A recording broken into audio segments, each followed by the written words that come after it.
Welcome to Dreamtale Sleep Stories. Tonight's reading is The Guiding Star. Settle into your bed or sofa and let your shoulders, jaw, and eyelids grow heavy. Inhale slowly, 1, 2, 3, and sigh the air away, allowing the day to fade into quiet dark. With every soft inhale, you invite fresh English phrases. With every gentle exhale, stray thoughts drift farther off. Behind my voice flows a gentle melody, renowned for guiding the mind toward deep relaxation. Keep your eyes closed, or follow the captions, whichever feels right. Simply receive the rhythm and resonance of the language. Deep in rest, tonight's phrases will take root like seeds, ready to bloom into stronger English skills with the morning light. When you feel settled, hold that unhurried breath and allow yourself to drift into the tale. The Guiding Star begins now, and when the story's final line has faded, the music will linger a little longer, carrying you gently deeper into sleep. The Guiding Star. Chapter 1. Into the Darkness. Emma Chen sat quietly in her bedroom, listening to the sounds of the world outside her window. She could hear children playing in the park across the street, their voices full of joy and laughter. A year ago, she would have been there with them, running and playing basketball after school. But everything had changed since the accident. 1 year ago, Emma was 16 years old and one of the best basketball players at Lincoln High School.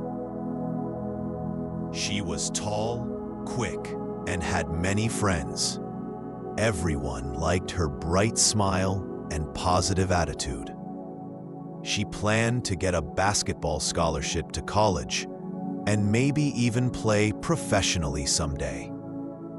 Then, on a rainy October evening, her whole life changed. Emma was walking home from basketball practice when a car ran through a red light. The driver was looking at his phone and didn't see her crossing the street. The accident happened so fast that Emma didn't remember much about it. She woke up in the hospital 3 days later, and the doctors told her the terrible news: she would never see again. The injury to her brain had damaged her optic nerves completely. No surgery or medicine could help her. Emma's world had become permanently dark. At first, Emma couldn't believe it. She kept thinking that one morning she would wake up and everything would be normal again. But weeks passed, then months, and the darkness remained. Emma stopped going to school. She stopped seeing her friends. She spent most of her time in her room, feeling angry and hopeless. Her parents, Dr. Michael Chen and Nurse Susan Chen, tried everything to help her. They brought specialists to the house, arranged for tutoring, and suggested counseling. But Emma refused most of their help. Her younger brother David, who was 14, tried to cheer her up by describing movies and TV shows to her. But Emma just wanted to be left alone. "Emma, you can't stay in your room forever," her mother said gently one morning, sitting on the edge of Emma's bed. "You're 17 now. You have your whole life ahead of you." "What life?" Emma replied bitterly. "I can't see anything. I can't play basketball. I can't even walk to the kitchen without bumping into things. What kind of life is that?" A different life, her father said from the doorway. Not the life you planned, but still a life worth living. There are ways to help you become independent again. Emma turned toward the wall. She had heard this speech many times before. Her parents talked about mobility training, adaptive technology, and organizations for blind people. But Emma wasn't ready to accept that she would never see again. I don't want to learn to be blind, she said quietly. I want to see again. We know, sweetheart, her mother said, stroking Emma's hair. We all wish that were possible, but until medical science finds a cure, we need to help you live the best life you can right now. Emma's parents had been researching options for months. They had visited the State Commission for the Blind, spoken with counselors, and read countless books and articles. They knew that their daughter needed more than just love and support. She needed professional training to learn how to navigate the world without sight.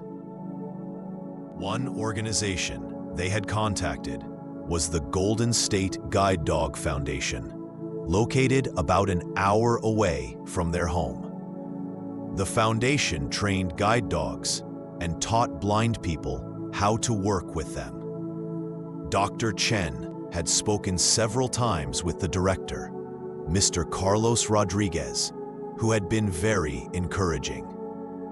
A guide dog could give Emma the independence she needs, Mr. Rodriguez had explained. But she has to want it. The training is intensive, and it requires commitment and trust. That evening, Emma's family gathered in the living room for a serious conversation. Emma sat on the couch between her parents, while David sat cross-legged on the floor.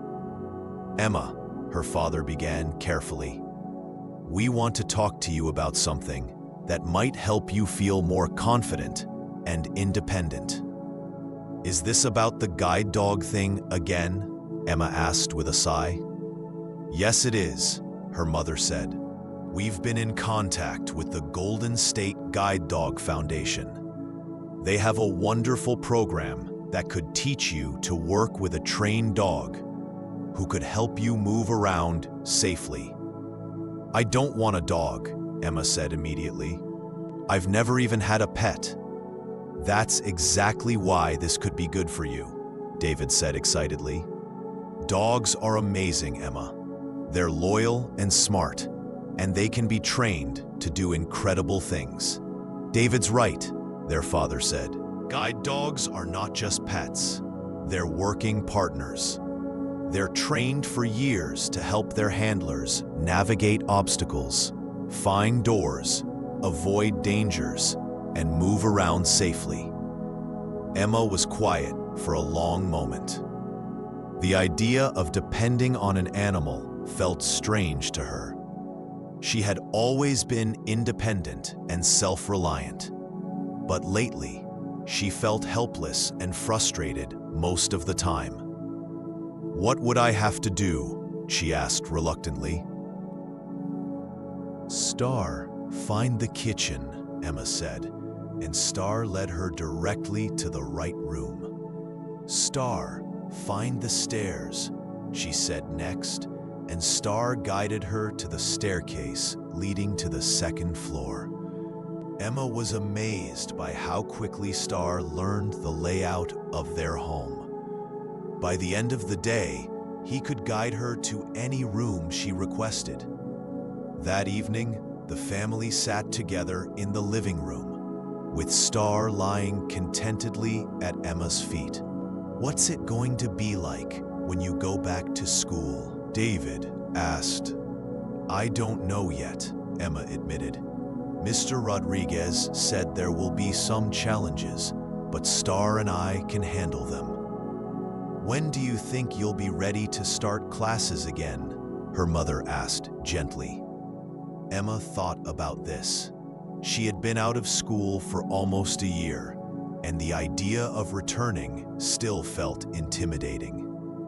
"Maybe I could start with just 1 or 2 classes," she said. "I need to talk to the guidance counselor about what options are available." "There's no rush," her father assured her. "You can take as much time as you need." But Emma was starting to feel eager to rejoin the world beyond her home. With Star as her partner, she felt ready to face new challenges. The next week, Emma and Star practiced navigating their neighborhood. They walked to the nearby park, the library, and the grocery store. Each outing built Emma's confidence and helped Star learn their local environment. Their biggest test came when Emma decided to visit her old school to talk with the guidance counselor about returning to classes. "Star and I are going to Lincoln High today," Emma announced at breakfast one morning. "Are you sure you're ready for that?" her mother asked, looking concerned. "I think so," Emma said. "Mr. Rodriguez said that Star and I should gradually expose ourselves to more challenging environments. School is going to be part of our life, so we might as well start getting used to it." Emma's mother drove them to the school, but waited in the car while Emma and Star went inside to meet with Mrs. Foster, the guidance counselor. "Emma, it's so wonderful to see you," Mrs. Foster said warmly when Emma and Star entered her office. "Thank you," Emma said, directing Star to sit beside her chair. "This is Star, my guide dog." "He's beautiful," Mrs. Foster said. "I've been researching accommodations for students with guide dogs, and I think we can make this work very well." They discussed options for Emma's return to school. Mrs. Foster suggested that Emma start with just 2 classes, English and history, to see how she adjusted to being back in an academic environment. "We can arrange for your textbooks to be provided in Braille or audio format," Mrs. Foster explained. "And your teachers are very excited about having you back." Emma felt nervous but excited as they walked through the hallways of Lincoln High. Star guided her expertly around groups of students and through doorways. Several of Emma's former classmates recognized her and stopped to say hello. "Emma, oh my gosh, you look amazing," said Jessica, who had been on the basketball team with Emma. "Thank you," Emma said. "This is Star, my guide dog." "He's incredible," Jessica said. "Are you coming back to school?" "I'm starting with a couple of classes next week," Emma said. Word spread quickly through the school that Emma was back, and soon a small group of her former friends had gathered around her. "We've missed you so much," said Carlos, who had been Emma's lab partner in chemistry. "It hasn't been the same without you." Emma felt overwhelmed by the warm welcome, but also grateful that her friends still cared about her. "I've missed you all too," she said. "I wasn't ready to face everyone before, but Star has helped me feel confident again." When Emma and Star returned home, Emma felt excited about the future for the first time in over a year. "How did it go?" her mother asked anxiously. "Really well," Emma said. "Everyone was so supportive, and Mrs. Foster thinks Star and I will do great. I'm going to start classes on Monday." That night, Emma lay in bed, with Star sleeping on the floor beside her. She thought about how much her life had changed since she first met him at the training center. "You know what, Star?" she said softly. "I think we're ready for whatever comes next." Chapter 8, A New Beginning. Monday morning arrived, and Emma felt nervous as she prepared for her first day back at Lincoln High School. She had been away for almost a year, and everything felt different now. "Star, ready to work?" Emma asked, as she fitted him with his guide dog harness. Star stood perfectly still while Emma adjusted the harness, then wagged his tail briefly to show that he was ready for their new adventure. Emma's mother drove them to school, but promised to let Emma and Star navigate independently once they were on campus. "Call me if you need anything," her mother said, as Emma and Star got out of the car. "We'll be fine," Emma said, feeling more confident than she had expected. "Star, forward," she said, and they began walking toward the main entrance of Lincoln High.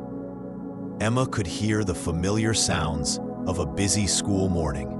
Students talking, locker doors slamming, and teachers greeting their classes. It felt strange, but also exciting to be part of this environment again. Star guided Emma expertly through the crowded hallways to her first class, English Literature with Mr. Thompson. "Good morning, Emma," Mr. Ten sponsor, Thompson said warmly as she entered the classroom. "We're so glad to have you back." Emma felt the eyes of her classmates on her as she and Star found seats near the front of the room. "Class, I'd like you to meet Star, Emma's guide dog," Mr. Thompson said. "Star is working right now, which means we shouldn't distract him by calling his name or trying to pet him. When he's wearing his harness, his full attention needs to be on keeping Emma safe." Emma appreciated Mr. Thompson's explanation.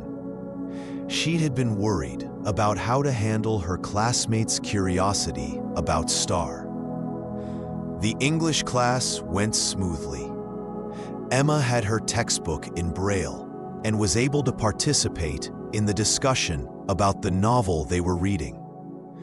Star lay quietly under her desk, demonstrating perfect working behavior.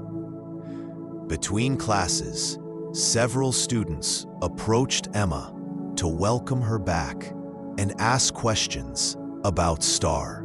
"Does he really know where he's going?" asked Mike, a boy from her English class. "He learns the routes we use regularly," Emma explained. "Plus, he's trained to guide me around obstacles and find things like doors, stairs, and empty seats." "How does he know when you want to stop?" asked another student. "I give him commands like forward, left, right, and stop," Emma said. "He's been trained to follow my directions while also using his judgment to keep me safe." Emma found that talking about Star helped her feel more comfortable about being back at school. Her classmates were curious but respectful, and several teachers stopped by to welcome her back. Her second class of the day was American History with Miss Rodriguez. Emma had always enjoyed history, and she was excited to get back to academic work. "Today we're discussing the civil rights movement," Miss Rodriguez announced as class began. "I'd like you to read the excerpt on page 247, and then we'll discuss the impact of peaceful protest on social change." Emma opened her Braille textbook to the correct page and began reading along with her classmates. It felt wonderful to be learning again and to be part of a classroom discussion. When lunchtime arrived, Emma felt nervous about navigating the cafeteria. It would be crowded and noisy, with lots of obstacles and distractions. "Star, find the cafeteria," Emma said when they left her history classroom. Star guided her confidently through the hallways and into the busy lunchroom. Emma could smell pizza, hamburgers, and other cafeteria food, and she could hear the loud conversations of hundreds of students eating and socializing. "Star, find an empty table," Emma said, and Star led her to a table near the windows. Emma was sitting alone, eating her lunch, when she heard familiar voices approaching. "Emma, can we sit with you?" It was Jessica and two other girls from the basketball team. "Of course," Emma said, feeling relieved and happy. As her former teammates sat down, Emma realized that this was the first time she had eaten lunch with friends since her accident. "Tell us about the guide dog training," Jessica said. "It sounds amazing." Emma found herself telling stories about her 3 weeks at the Golden State Guide Dog Foundation, the challenges, the breakthroughs, and the other students she had met. "I was so scared at first," Emma admitted. "I didn't think I could learn to trust a dog to guide me around safely." "What changed your mind?" asked Sarah, another former teammate. "Star did," Emma said simply. "The first time I met him, I felt like he understood me. And now, after working together for a month, I trust him completely." "Do you miss playing basketball?" Jessica asked gently. Emma was quiet for a moment. This was the first time anyone had directly asked her about basketball since her accident. "Yes," Emma said honestly. "I miss it a lot, but I'm starting to realize that there are other things I can do, other ways to be active and involved." "Like what?" Sarah asked. "Well, there's an organization that trains people to work with guide dogs," Emma said, thinking out loud. "Maybe someday I could help other people learn to work with their dogs. Or I could volunteer with other organizations that help people with visual impairments." Emma surprised herself with this answer. She hadn't consciously thought about future career possibilities, but talking with her friends was helping her realize that she had options she hadn't considered before. The rest of Emma's first day back at school went smoothly. Star guided her to her locker, to the bathroom, and finally back to the main entrance, where her mother was waiting to pick them up. "How did it go?" her mother asked anxiously as Emma and Star got into the car. "Better than I expected," Emma said. "Everyone was really supportive, and Star handled everything perfectly." "Were you nervous?" "At first," Emma admitted. "But once we got into the routine, it felt almost normal. Different from before, but still good." That evening, Emma called the Golden State Guide Dog Foundation to update Mr. Rodriguez on their first day. "It sounds like you and Star are adjusting beautifully," Mr. Rodriguez said. "How did Star handle the school environment?" "He was amazing," Emma said. "He navigated the crowded hallways perfectly, found all my classrooms, and even helped me find an empty table in the cafeteria." "And how did you feel?" "Confident," Emma said, realizing that this was true. "For the first time since my accident, I felt like I belonged somewhere again." Over the next few weeks, Emma and Star settled into a regular routine at Lincoln High. Emma was doing well in her classes, and she had begun to rebuild friendships with many of her former classmates. One day, Mrs. Foster asked Emma to speak to a group of middle school students who were learning about people with disabilities.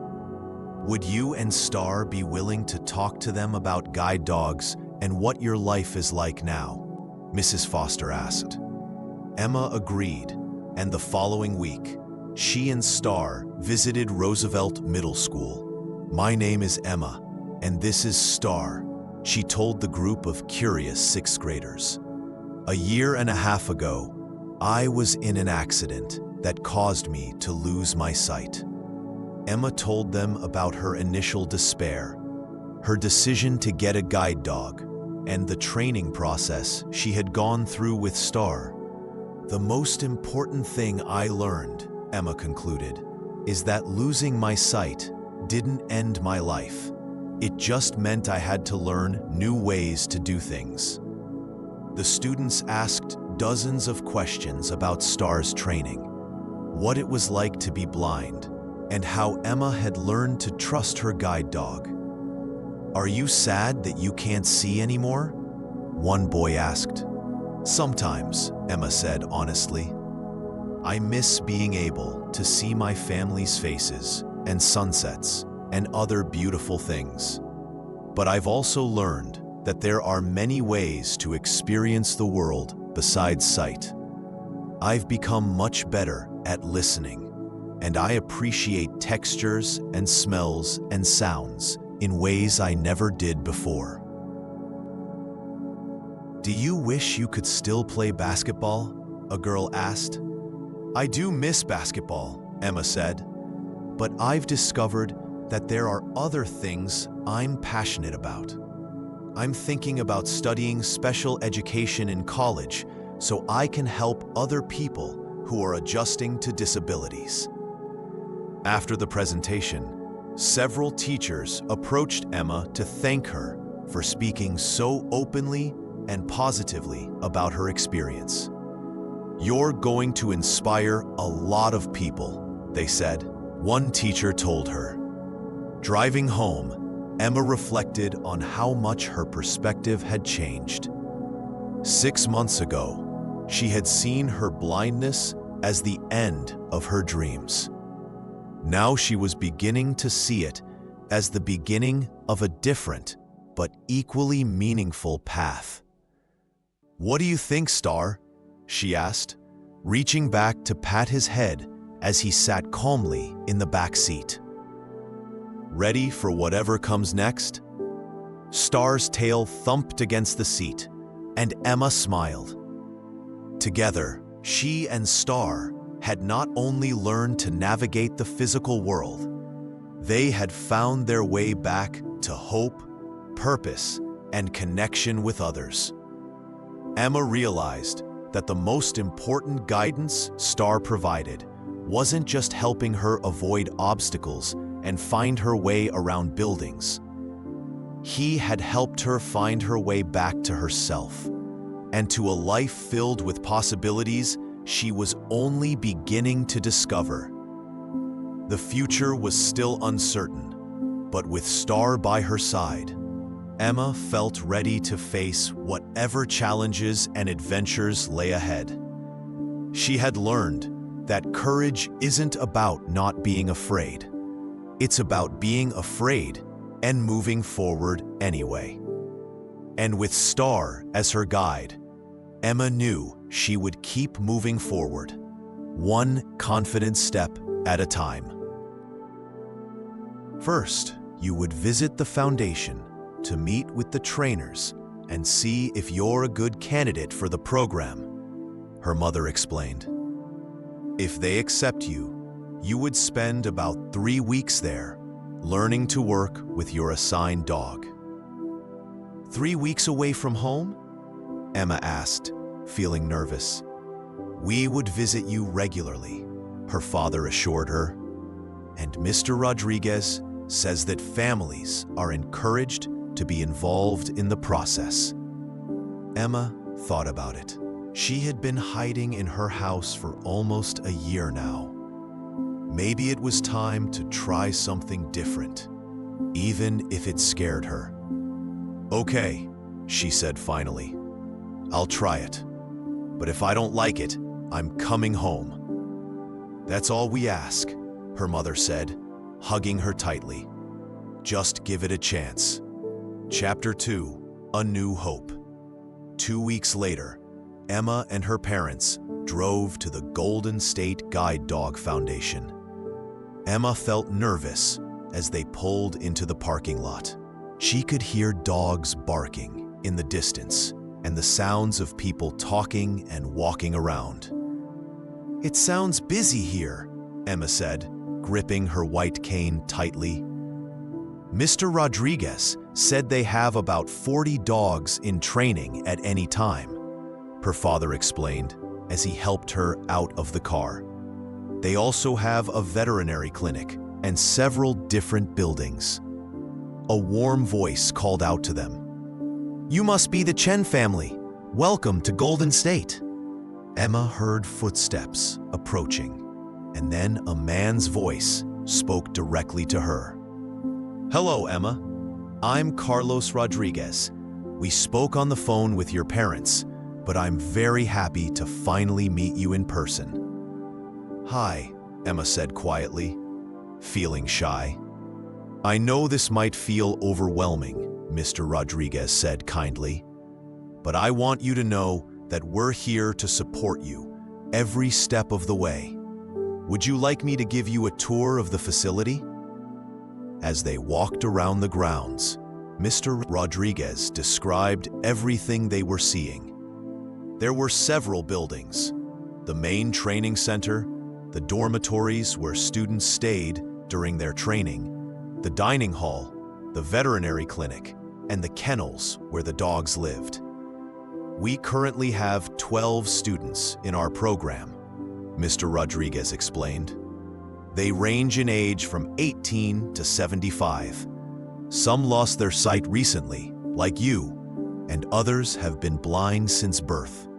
They stopped at the kennel area, where Emma could hear many dogs. Some were barking, others were quiet, and she could hear the sound of food bowls being filled. "These are our dogs in various stages of training," Mr. Rodriguez said. "Some are just beginning their education, and others are almost ready to be matched with their handlers." "How do you choose which dog goes with which person?" Emma asked, becoming more interested despite her nervousness. "That's a great question," Mr. Rodriguez said. Rodriguez said, "We consider many factors: the person's walking speed, lifestyle, living situation, and personality. We also look at the dog's temperament, energy level, and specific skills." They walked to a training area where Emma heard the sound of footsteps and gentle commands being given. "That's Sarah," Mr. Rodriguez explained. "She's been here for 2 weeks and is working with her dog, Pilot. They're practicing navigating around obstacles." Emma listened to the calm, patient voice giving commands. "Pilot, forward. Good boy. Pilot, left. Excellent." "The commands are simple," Mr. Rodriguez told Emma. "Forward, left, right, and stop are the basic ones. The dog learns to follow your commands while also using his judgment to keep you safe." After the tour, they sat in Mr. Rodriguez's office to discuss the program in detail. "If you decide to join us, Emma, you would come here for a 3-week residential program," he explained. "The first week focuses on basic orientation and mobility skills. The second week is when we match you with your dog and begin intensive training together. The third week involves real-world practice, going to stores, restaurants, using public transportation, and other daily activities."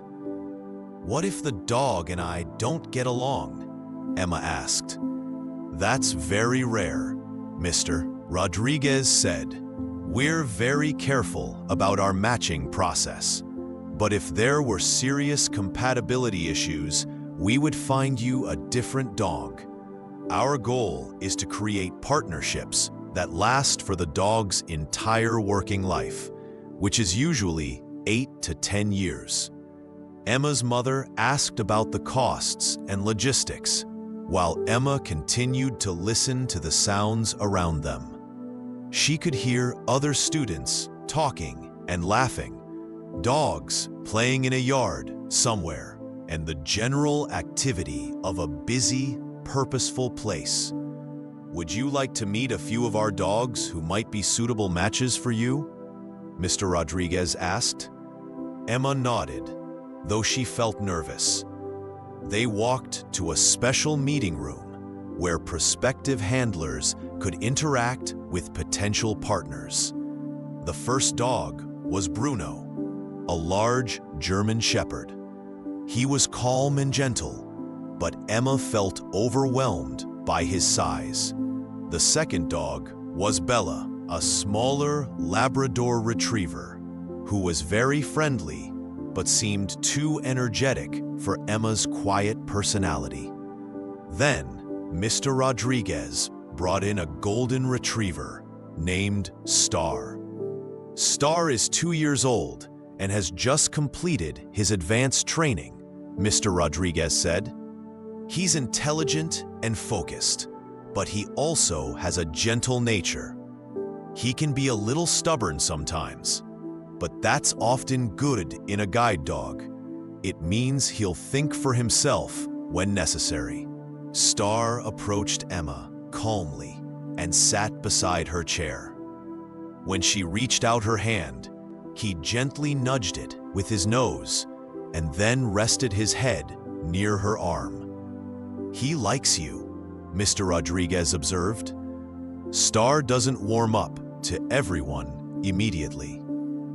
Emma stroked Star's soft fur and felt something she hadn't experienced in a long time, a sense of connection with another living being. Star was quiet and steady, and somehow his presence made her feel calmer. "Tell me about him," Emma said, continuing to pet Star. "Star was born at our breeding facility and has been in training since he was 8 weeks old," Mr. Rodriguez explained. "He's exceptionally intelligent and scored very highly on all his tests. He's good at problem solving and has excellent judgment about safety issues." "What do you mean by stubborn?" Emma asked. "Well, if you gave him a command that would put you in danger, he would refuse to obey. For example, if you told him to go forward when there was a hole in the sidewalk, he would stop and not move until you found a safe path. We call it intelligent disobedience, and it's one of the most important qualities in a guide dog." Emma spent another 15 minutes with Star, and by the end of their time together, she felt like they had already begun to communicate with each other. When it was time for him to return to his kennel, Star looked back at Emma as Mr. Rodriguez led him away. "I think he would be a good match for you," Mr. Rodriguez said when he returned. "But the decision is entirely up to you. You don't have to decide today." Emma was quiet during the drive home. Her parents talked about the practical aspects of the program, but Emma was thinking about Star. For the first time since her accident, she had felt truly interested in something. That night at dinner, Emma surprised her family. "I want to do the program," she announced. "I want to work with Star." "Are you sure?" her mother asked. "It's a big commitment." "I'm sure," Emma said. "I can't stay afraid forever. And Star, I felt like he understood me somehow." "When would you start?" David asked excitedly. Mr. Rodriguez said they have an opening in their next session, which starts in 2 weeks. Emma said, "I know it will be hard, but I think I'm ready to try." Her father reached over and squeezed her hand. "We're proud of you, Emma. This takes real courage." That night, Emma lay in bed thinking about the future for the first time in months. She was scared, but she was also hopeful. Maybe with Star's help, she could start to build a new kind of life, different from what she had planned, but still meaningful and independent. Chapter 3: The First Steps. 2 weeks later, Emma moved into the dormitory at the Golden State Guide Dog Foundation. Her room was small but comfortable, with a single bed, a desk, a chest of drawers, and a small bathroom. Her roommate was Janet, a 35-year-old teacher who had lost her sight due to diabetes and was training with a dog named Max. The first few days are always the hardest, Janet told Emma as they unpacked Emma's clothes. But everyone here is so supportive. You'll be amazed at what you can learn. Emma's first week was focused on what the instructors called pre-dog training. She learned more advanced techniques for using her white cane, practiced walking on different types of surfaces, and worked on building her confidence and mobility skills. The daily schedule was demanding. Emma woke up at 6:30 every morning, had breakfast in the dining hall with the other students, and then began a full day of classes and practice sessions. There were lectures about guide dog behavior, hands-on training with mobility instructors, and sessions with counselors who helped students adjust to working with their dogs. Emma found some parts of the training frustrating. She had been using a white cane for several months, but she still felt clumsy and uncertain when walking in unfamiliar areas. During one practice session, she became disoriented in the training building and ended up walking into a wall. "This is hopeless," she said to her instructor, Miss Patterson, feeling embarrassed and angry. "I can't even walk across a room without getting lost." "Emma, you've only been here for 3 days," Miss Patterson said patiently. "Learning to navigate without sight takes time and practice. Every student goes through this stage of frustration." "But what if I can't learn? What if I'm not good at this?" "Then we'll find other ways to help you," Miss Patterson said. "But I don't think that's going to be necessary. You're making progress every day, even if you can't see it." That evening, Emma sat in the common room with some of the other students. She was beginning to get to know them, and their stories both inspired and intimidated her. Janet had been blind for 3 years and was on her second guide dog. Her first dog, Rusty, had recently retired, and she was training with Max to replace him. "It's different with each dog," Janet explained. "Rusty was very careful and methodical. Max is more energetic and quick. I have to adjust my walking pace and communication style." Another student, Robert, was 72 years old and had been blind since birth. He had used guide dogs for over 40 years and was training his 5th dog, a German Shepherd named Thunder. "The first dog is always special," Robert told Emma. "You'll never forget your first partnership, but each one teaches you something new." The youngest student was Marcus, who was only 18. He had lost his sight in a car accident 6 months earlier, and like Emma, this was his first guide dog. "I was so scared when I first got here," Marcus admitted. "I kept thinking I wasn't brave enough or smart enough to work with a dog. But now I can't imagine my life without Duke." Duke was Marcus's chocolate Labrador, and they had been working together for 2 weeks. "How did you know you were ready?" Emma asked. I didn't, Marcus laughed. I still don't feel ready most of the time. But Mr. Rodriguez told me something that helped. He said courage isn't about not being afraid.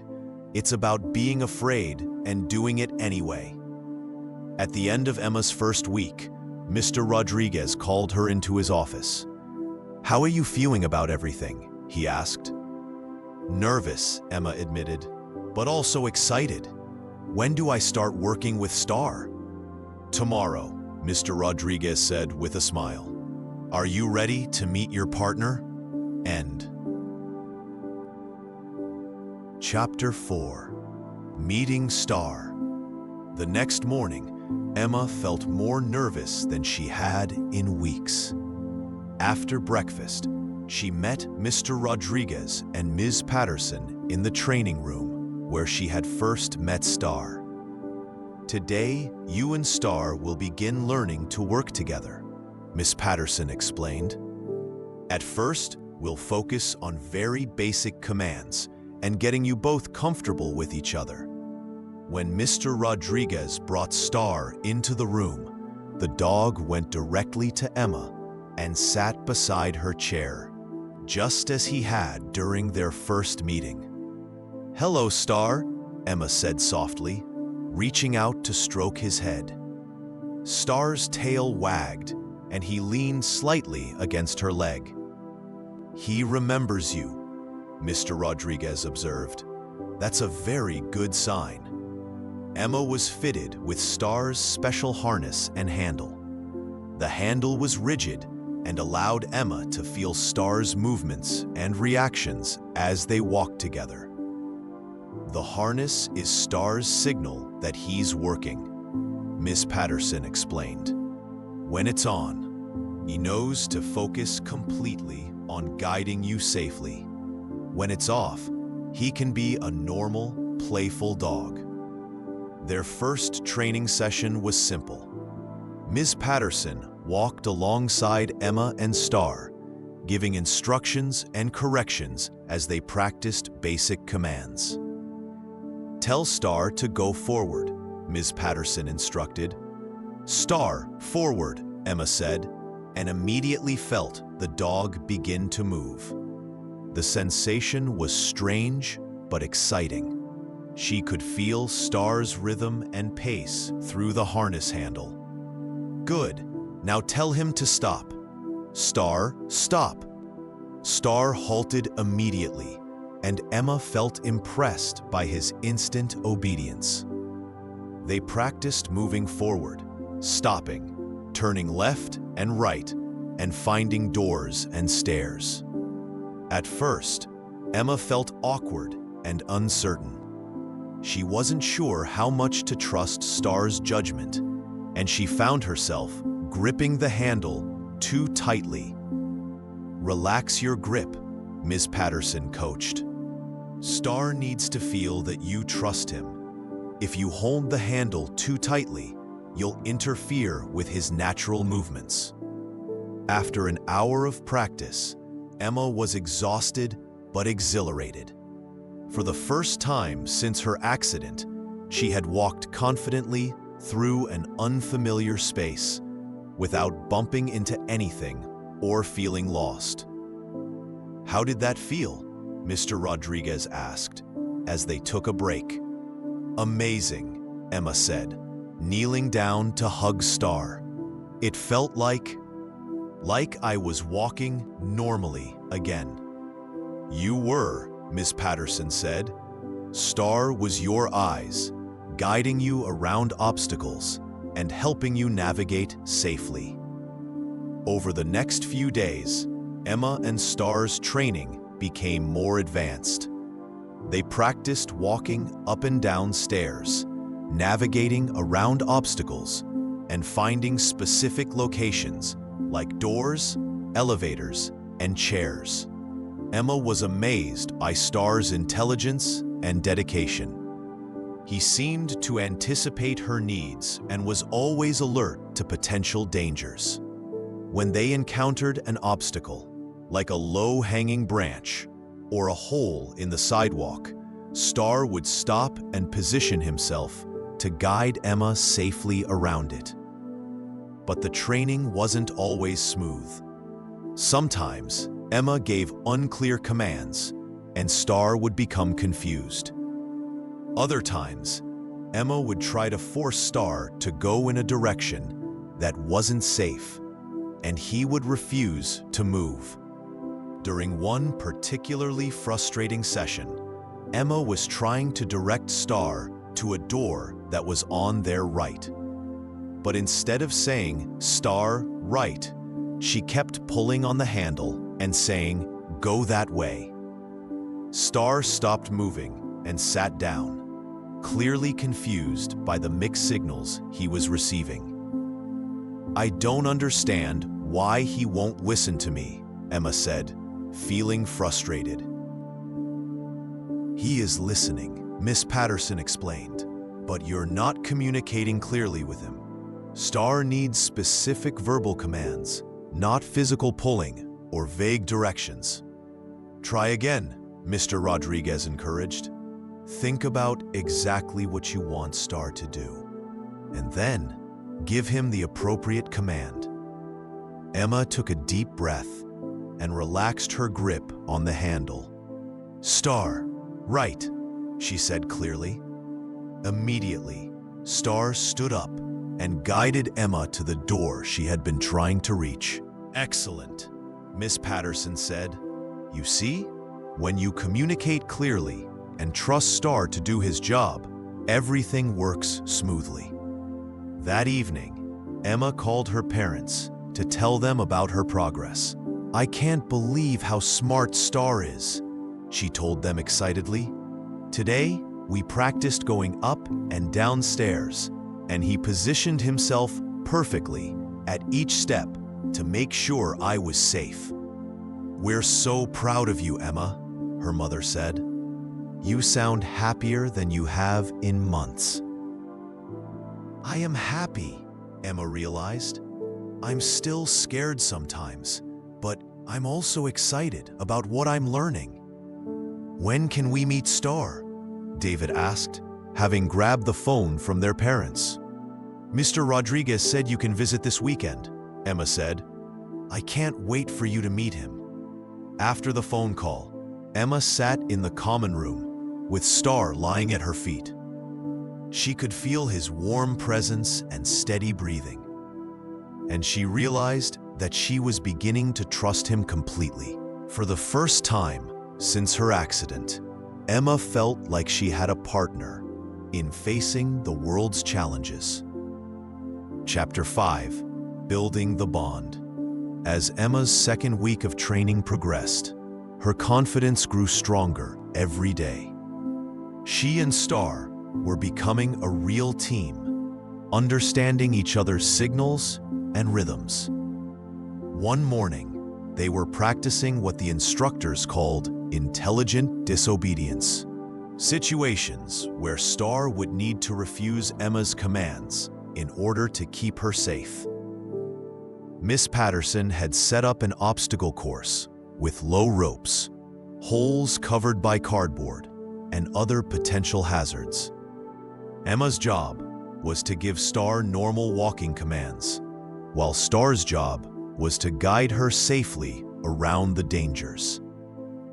Remember, Star has been trained to think for himself when your safety is at risk, Miss Patterson explained. Trust his judgment, even if it means he doesn't immediately follow your command. Emma told Star to go forward, but after a few steps, he stopped abruptly. Emma could sense that something was wrong. "What is it, Star?" she asked, reaching down to pat his head. "There's a low rope in front of you at about chest height," Miss Patterson explained. Star stopped because walking forward would have been dangerous for you. Emma felt amazed and grateful. Star had protected her from something she couldn't have seen or sensed on her own. "Star, left," Emma said, and Star immediately guided her around the obstacle. They continued through the course, with Star stopping or redirecting Emma whenever necessary. By the end of the exercise, Emma felt a deep sense of trust and partnership with her dog. "That was incredible," she told Mr. Rodriguez afterward. "I've never felt so safe walking around unknown obstacles." "Star is an exceptional dog," Mr. Rodriguez said. "But the most important thing is that you're learning to trust his judgment. That trust is the foundation of a successful guide-dog partnership." Emma's favorite part of each day was the time she spent with Star when he wasn't wearing his working harness. In the evenings, after their training sessions were finished, Star became a regular, playful dog. Emma would sit in her room or in the common area, and Star would rest his head in her lap or bring her his favorite toy to play with. These quiet moments helped Emma and Star bond emotionally, beyond their working relationship. "He's not just my eyes," Emma told Janet one evening as they sat together in the common room. "He's becoming my friend." "That's how it should be," Janet said. "The working partnership is important, but the emotional bond is what makes it really special. Max and I work well together, but I also just love spending time with him." Emma had been at the training center for 10 days when her family came for their first visit. She was nervous about showing them how much she had learned, but also excited to introduce them to Star. When her parents and David arrived, Emma and Star met them in the main lobby of the training center. "Mom, Dad, David, this is Star," Emma said proudly, with Star sitting calmly beside her. "Oh my goodness, he's beautiful," Emma's mother said, immediately falling in love with Star's gentle golden eyes and soft fur. "Can I pet him?" David asked eagerly. "When he's wearing his harness, like now, it's better not to distract him from his work," Emma explained. "But later, when we take the harness off, you can play with him."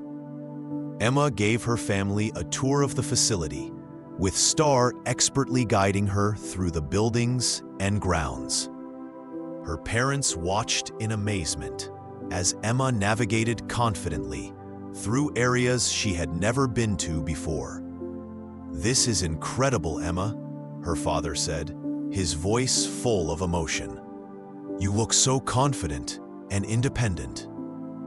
"I feel different," Emma admitted. "I'm not saying I'm completely over what happened to me, but I feel like I'm starting to have hope again." They spent the afternoon together, and Emma demonstrated some of the skills she had learned. She and Star showed her family how they could navigate stairs, find specific locations, and work around obstacles. When it was time for her family to leave, Emma felt sad, but also proud of what she had accomplished. "We can see that you're in good hands," her mother said, looking at Star with gratitude. "Take good care of our daughter, Star." Star wagged his tail as if he understood exactly what she was asking of him. That evening, Emma lay on her bed, with Star curled up on the floor beside her.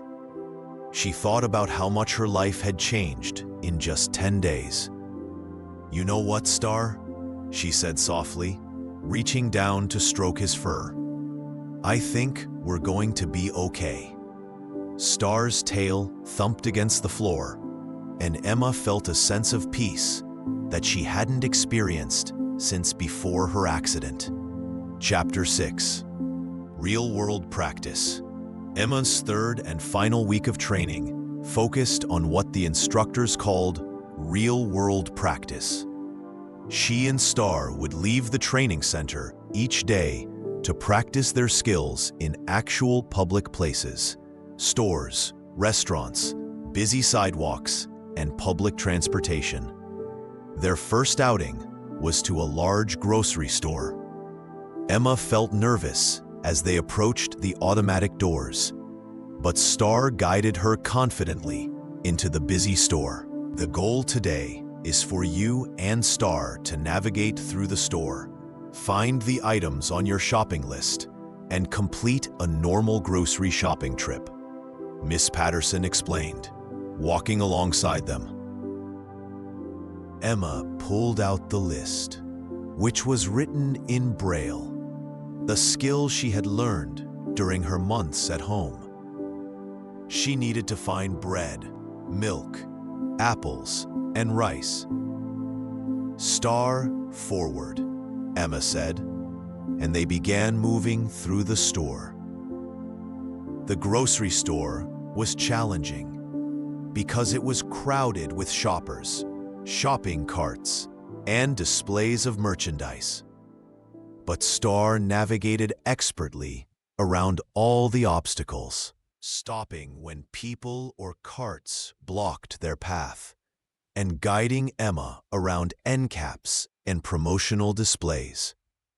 Star, find the checkout, Emma said, when they had found all the items on her list. Star immediately headed toward the front of the store, where Emma could hear the sounds of cash registers and people in line. Excellent work, Miss Patterson said as they waited in line. You both handled that beautifully. Emma felt proud and accomplished. 6 months ago, she couldn't have imagined being able to shop independently for groceries. Their next challenge was using public transportation. Emma and Star rode the city bus to downtown, where they practiced walking on busy sidewalks with lots of pedestrian traffic. The key is to trust Star and maintain a steady pace, Miss Patterson coached as they walked down a crowded street. Star will slow down or stop if he needs to, but otherwise, keep moving confidently. Emma was amazed by how well Star handled the urban environment. He guided her around street vendors, construction barriers, and groups of people standing on the sidewalk.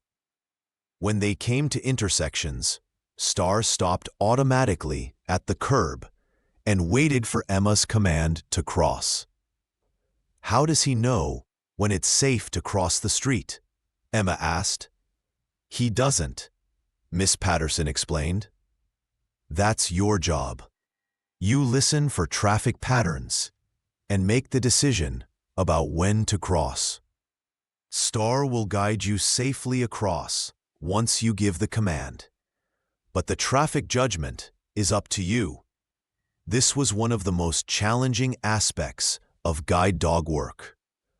Emma had to learn to listen carefully to traffic sounds and judge when intersections were safe to cross.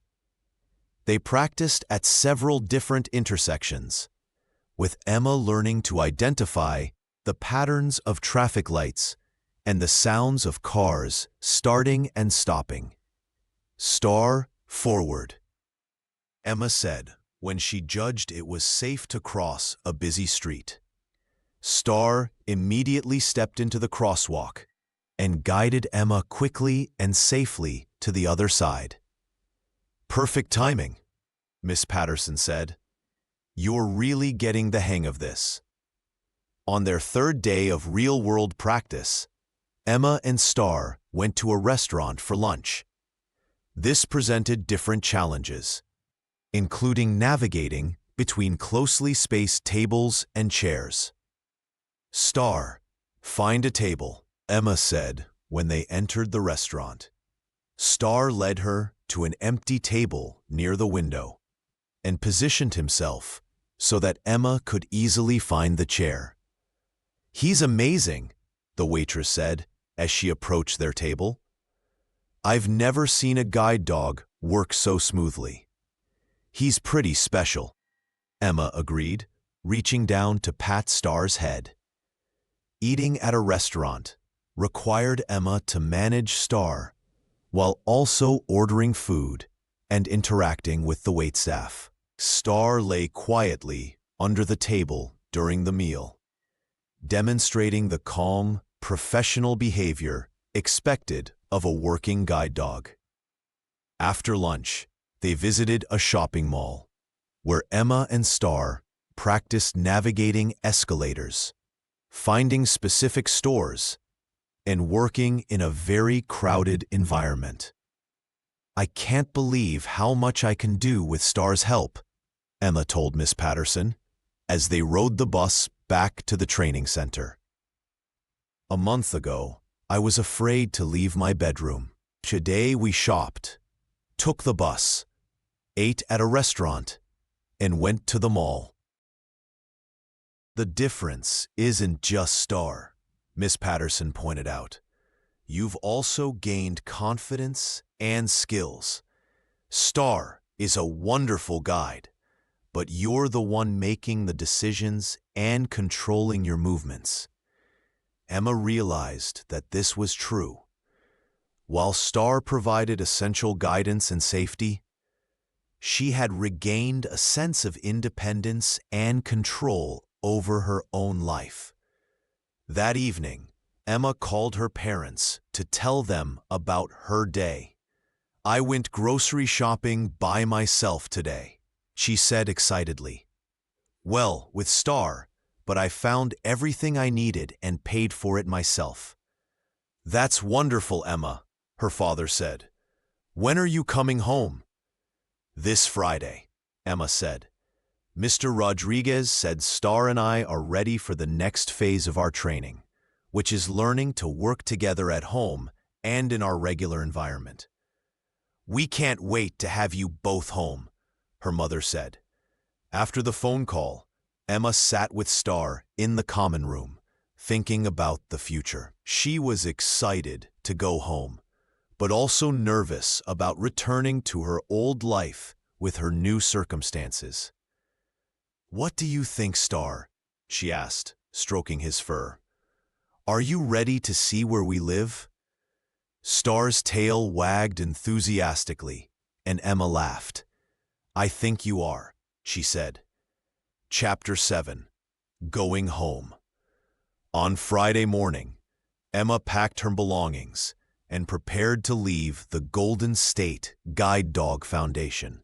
She felt emotional about saying goodbye to the instructors and fellow students who had become like family over the past 3 weeks. "Remember, our support doesn't end when you leave here," Mr. Rodriguez told Emma as they waited for her parents to arrive. "You can call us anytime with questions or concerns, and we'll schedule follow-up visits to see how you and Star are adjusting at home." "Thank you for everything," Emma said. 3 weeks ago, I didn't think I could ever feel independent again. Now I feel like Star and I can handle almost anything." "You can," Mr. Rodriguez said. "Trust yourself and trust Star." When Emma's family arrived, Star greeted them enthusiastically. He was no longer wearing his working harness, so he was free to receive pets and attention from David, who had brought him a new toy. "Are you ready to see our house, Star?" David asked excitedly. The drive home felt different to Emma than any trip she had taken since her accident. Instead of feeling anxious about facing her old environment, she felt curious and confident. With Star beside her, she knew she could handle whatever challenges awaited her. When they arrived at the house, Emma and Star got out of the car together. "Star, forward," Emma said, and they walked confidently toward the front door. "It's amazing how different you seem," her mother observed. 3 weeks ago, you needed help getting from the car to the house. Now you're walking like you own the sidewalk." Emma's father unlocked the front door, and Emma and Star entered their home together. "Star, sit," Emma said, and Star immediately sat in the entryway while Emma oriented herself to the familiar space. Over the next few hours, Emma and Star explored every room of the house together. Emma showed Star where she slept, where the family ate meals, and where he could find his food and water bowls.